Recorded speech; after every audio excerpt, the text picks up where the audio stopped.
before I met Kathy, I didn't have a lot of relationships because I guess my life was busy. One. Two is I was in the army, and being in the army, being in Vietnam, there was not a lot of ladies crossing my path. And then when I went to college, the college I went to was all white. And so back in those days, it was not acceptable to date white ladies. And so my limited.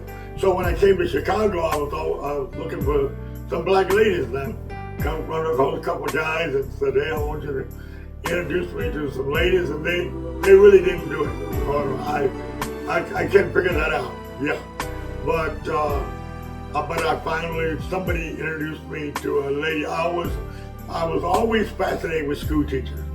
So there's a lady on the cleaners next to the store. She introduced me to a school teacher, and we started talking and stuff like that. I discovered that she was the only child. I guess I had something in my craw about that. I don't know whether it's accurate or what. So I waited up for 2 weeks and told her, well, she lived way up on the north side. I had to drive up there. So I told her one day, I said, "Tell you what don't we break up in 2 weeks? And after 2 weeks, see how we feel towards one another. And if our feelings are strong, we renew it." Well, after 2 weeks, I called her and told her that was it. I wouldn't cut. Then the feeling went there. Then I met another lady, and she was of Baptist persuasion. She didn't believe in the baptism of the Holy Spirit. So I knew that that I had a call of God in my life.